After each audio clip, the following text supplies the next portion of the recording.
Sus dedos tocaron el botón, acariciaron la suave forma cuadrada. Se detuvo y miró a su alrededor. Sí, ahí seguía el señor Gaunt. En alguna parte, Alan podía sentirlo. Una fuerte presencia, amenazante y embaucadora a la vez. Pensó en la nota que había dejado el señor Gaunt. Sé que se ha preguntado durante mucho tiempo y con mucha profundidad qué fue lo que sucedió durante los últimos momentos de vida de su esposa y de su hijo menor. «No lo haga, comisario», susurró Brian Rusk. Alan vio el pálido rostro, herido, presuicida, mirándolo por encima de la nevera de la canasta de su bicicleta. La hielera llena con estampas de béisbol. «Deje que duerma el pasado. Es mejor así. Y él miente, usted sabe que miente». Sí, en efecto lo sabía. No obstante, tenía que verlo. El dedo de Alan oprimió el botón. De inmediato se prendió la pequeña luz verde de encendido.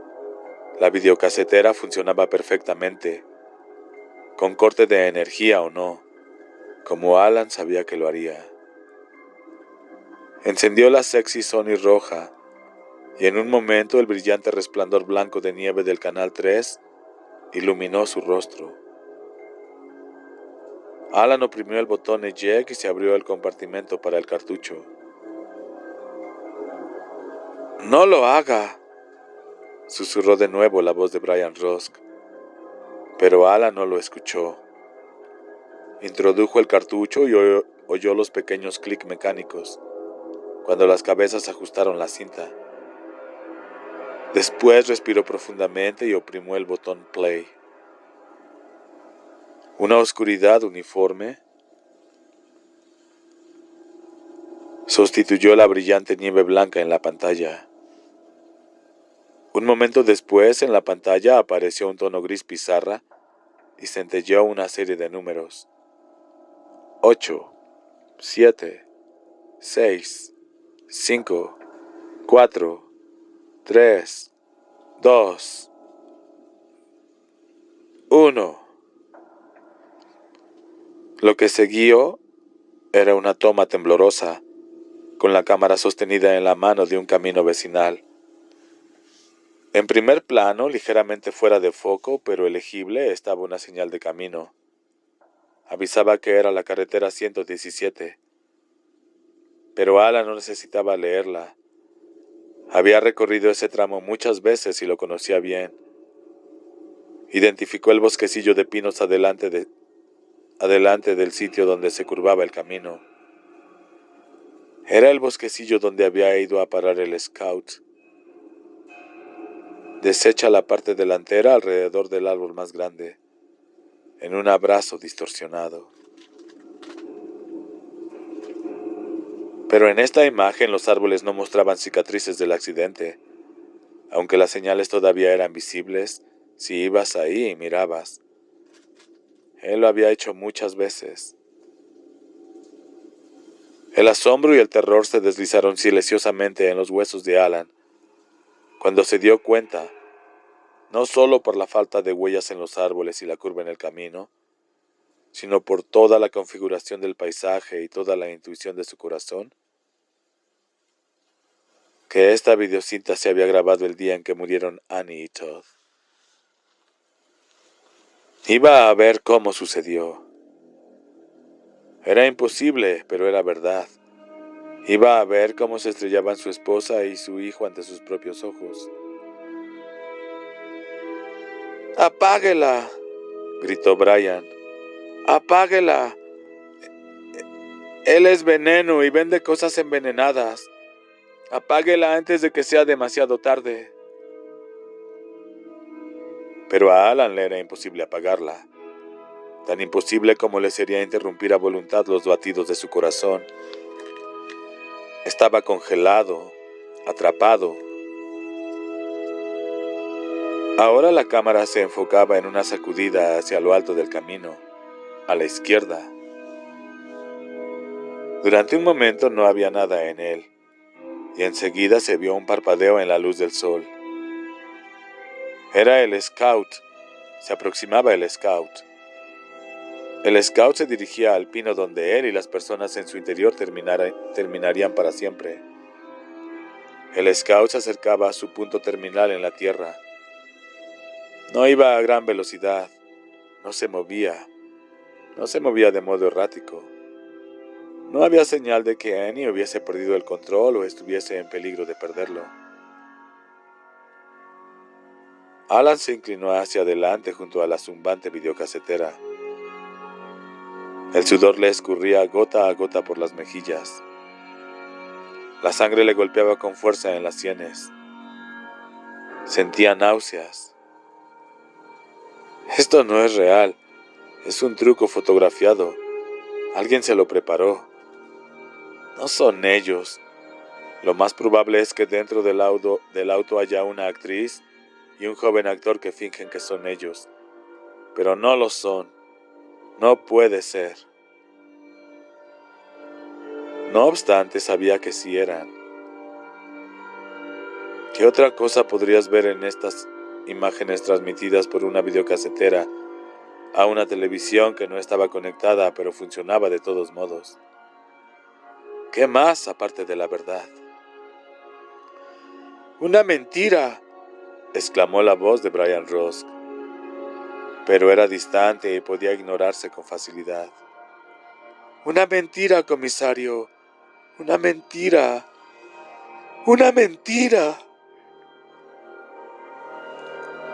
Ahora podía ver el número de la matrícula del scout que se acercaba. 24912B, el número de matrícula del auto de Annie. De pronto, detrás del scout, Alan vio otro parpadeo de luz.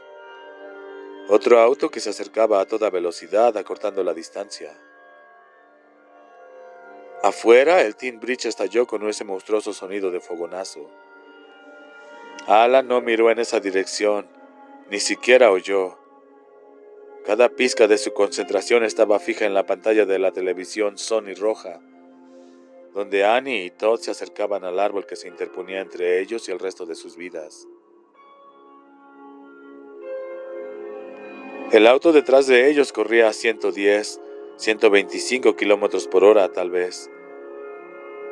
Cuando el scout se aproximaba a la posición del camarógrafo, el segundo auto, del cual nunca había habido ningún informe, se acercó al scout. Aparentemente Annie también lo vio. El scout aumentó la velocidad, pero no fue suficiente y fue demasiado tarde. El segundo auto era un Dodge Challenger verde limón, levantado en la parte trasera de modo que la nariz apuntaba hacia el camino. A través de los cristales polarizados apenas podía verse la barra antivuelcos, que formaba un arco por el techo interior. El extremo trasero estaba cubierto con calcomanías. Hearst, Fuely, Fram, Quaker State.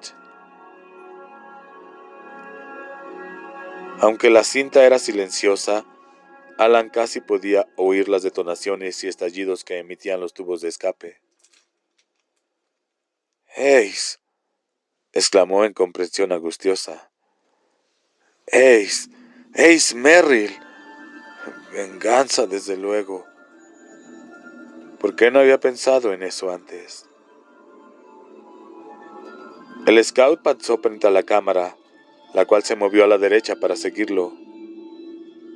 Hubo un momento en que Alan pudo ver el interior y sí, era Annie con la mascada estampada que había usado ese día atada en el cabello. Y Todd con su camiseta de viaje a las estrellas, Star Trek. Todd veía hacia atrás, a el auto que lo seguía. Annie estaba mirándolo por el espejo retrovisor. Alan no podía verle el rostro, pero su cuerpo se inclinaba tenso hacia adelante en el asiento, estirando el arnés del hombro. Tuvo ese breve y último vislumbre de ellos, su esposa y su hijo. Una parte de él se dio cuenta de que si no había esperanza de cambiar el resultado, no quería verlos en esta forma. No quería ver el terror de sus últimos momentos. Pero ya no había retroceso. El Challenger chocó contra el Scout. No fue un golpe duro, pero Annie había acelerado y llevaba la suficiente fuerza. El Scout no pudo tomar la curva y se valió de la carretera hacia el bosquecillo donde lo esperaba el gran pino.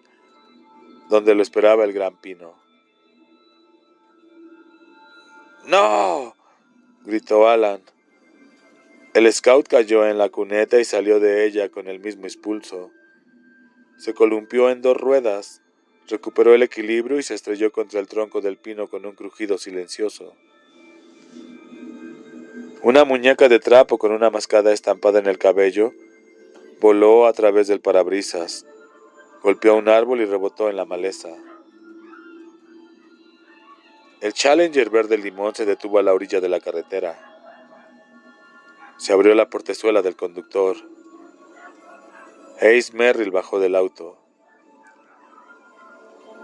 Miraba hacia las ruinas del Scout, ahora apenas visible por el vapor que escapaba del radiador roto, y se reía.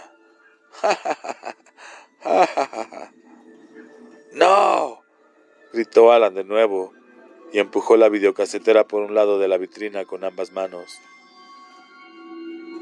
Pegó en el piso, pero no se rompió, y el cordón coaxial era demasiado largo para soltarse.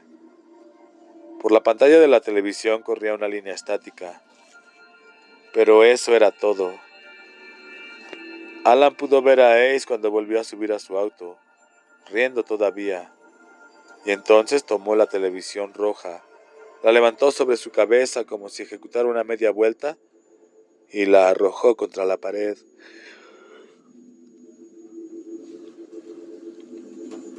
Se dio un estallido de luz, un ruido hueco y después nada, excepto el zumbido de la videocasetera con la cinta que todavía corría en el interior. Alan le dio un puntapié y misericordiosamente quedó en silencio.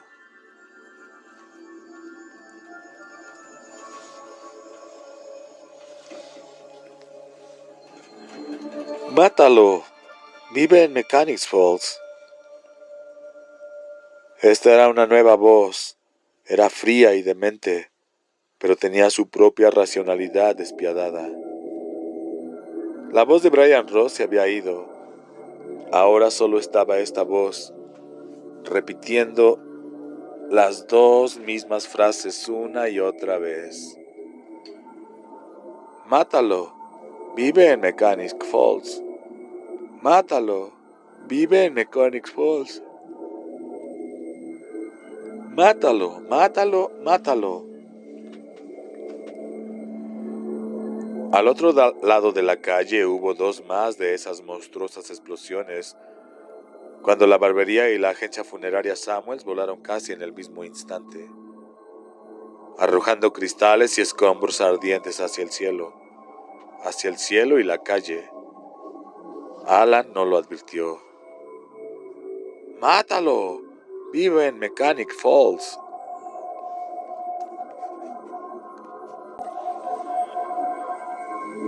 Recogió la lata de Tasty Munch sin darse cuenta, tomándola únicamente porque era algo que había traído consigo cuando entró, y por tanto debería llevarse consigo al marcharse.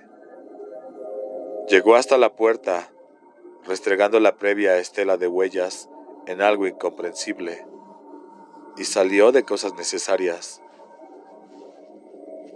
Las explosiones no significan nada para él.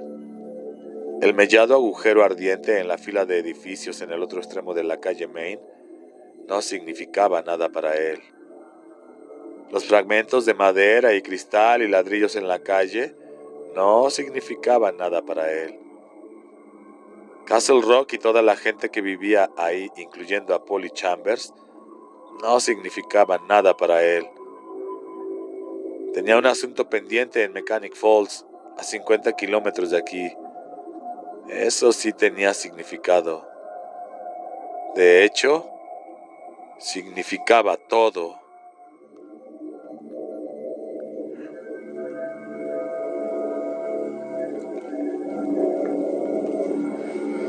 Alan caminó a grandes zancadas hasta el lado del conductor de la camioneta.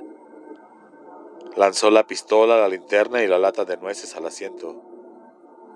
En su mente ya tenía las manos alrededor de la garganta de Ace Merrill y empezaban a apretarla.